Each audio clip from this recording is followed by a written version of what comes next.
નમસ્કાર, આપ જોઈ રહ્યા છો સ્પાર્ક ટુડે ન્યૂઝ. વલસાડ પોલીસે તહેવારોમાં સુરક્ષા માટે જ્વેલર્સ અને આંગડિયા પેઢી સંચાલકો સાથે બેઠક યોજી સુરક્ષા માટે વિશેષ માર્ગદર્શિકા જાહેર કરી. નવરાત્રી પર્વ અને આગામી દશેરા દિવાળીના તહેવારોને ધ્યાનમાં રાખી જિલ્લા પોલીસ અધિક્ષકે જ્વેલર્સ અને આંગડિયા પેઢી સંચાલકો સાથે મહત્વપૂર્ણ બેઠક યોજી. બેઠકમાં સુરક્ષાના વિવિધ પાસાઓ પર ચર્ચા કરાઈ. બેંકો અને એટીએમ ખાતે વોચમેન રાખવા, સિનિયર સિટીઝન માટે હેલ્પલાઇન ડેસ્ક સ્થાપવું, આ બધું નક્કી થયું. વેપારીઓને નકલી ઓળખ ધારકોથી સાવધાન રહેવા સૂચના અપાઈ. પોલીસની ઓળખ આપનાર વ્યક્તિઓના આઈડી કાર્ડ ચકાસવા અને શંકાસ્પદ કિસ્સામાં નજીકના પોલીસ સ્ટેશનનો સંપર્ક કરવા માટે પણ જણાવ્યું. દુકાનદારોને ભીડના સમયે સીસીટીવી કેમેરા મોનિટરિંગ પર વિશેષ ધ્યાન આપવા સૂચના આપી. આંગડિયા પેઢીઓને કિંમતી વસ્તુઓની હેરફેર માટે જીપીઆરએસ ટ્રેકરનો ઉપયોગ કરવા અને શંકાસ્પદ વ્યક્તિઓની હિલચાલ પર નજર રાખવા માટે જણાવવામાં આવ્યું. સર, આજરોજ બેંક અને તમામ લોકો સાથે મીટિંગ હતી. કઈ રીતે મીટિંગ હતી, લોકોને કઈ રીતના સૂચન કરવામાં આવ્યું? આજરોજ વલસાડ ડિવિઝનમાં આવેલ વિસ્તારના બેંકો, આંગણિયા પેઢી, જ્વેલર્સ એસોસિએશન, વેપારી એસોસિએશન વગેરેના હોદ્દેદારો સાથે અને પ્રતિનિધિઓ સાથે એક બેઠક રાખવામાં આવી હતી.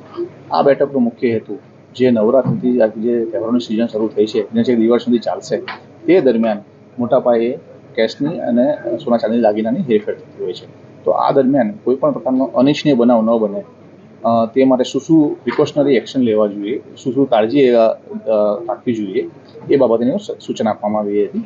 તેમજ બેંકો અને અન્ય એસોસિએશન તરફથી પણ જે કંઈ પેટ્રોલિંગ બાબતની અને જે સલાહ સૂચન લેવામાં આવ્યા હતા અને તે પ્રમાણે એમને આખો પ્લાન આઉટ કરવામાં આવશે અને કોઈ પણ પ્રકારની અનિચ્છનીય બનાવ ન બને તે માટે વલસાડ પોલીસ સુસજ્જ છે.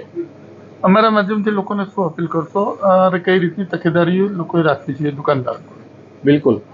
સૌ આ મુખ્ય હું બધાને અપીલ કરીશ કે જ્યારે પણ આપ મોટા પાયે ટેક્સનું ટ્રાન્ઝેક્શન કરતા હો ત્યારે પૂરી સાવચેતી રાખો. કોઈ અજાણ્યાનો વિશ્વાસ ન કરો. શક્ય હોય તો 2 કે તેથી વધુ વ્યક્તિઓને સાથે ટ્રાન્ઝેક્શન કરવું અને જરૂર જણાય તો પોલીસની પણ મદદ કરવા માટે વિનંતી છે. આ ઉપરાંત આપણા જ્યાં સોના ચાંદીની દુકાન છે, પેટ્રોલ પંપ છે, ત્યાં સીસીટીવી જે છે એને વ્યવસ્થિત રીતે ફોકસ રાખો, ચાલુ કન્ડિશનમાં રાખો અને જરૂર જણાય ત્યારે ઓલ્ટરનેટ ડીવીઆરની પણ ઉપલબ્ધિ રાખો. Thank you.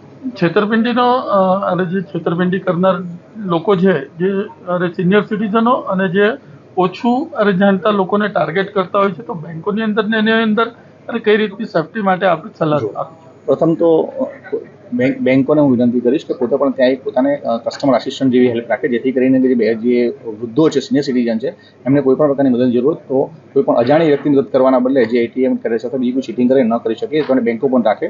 આ ઉપરાંત જો કોઈ પોલીસ તરીકે તમને જો જાહેરમાં ખાનગી કપડામાં ઓળખાણ આપે તો હું તમામને વિનંતી કરીશ કે ત્યાં તાત્કાલિક પોલીસનો સંપર્ક કરવો અને કોઈ પણ પ્રકારનું જે આંગણે પેઢી જે છે ત્યાં કોઈ પણ પ્રકારનું ચેકિંગ પોલીસ આ રીતે પોતે ખાનગીમાં કરતી નથી.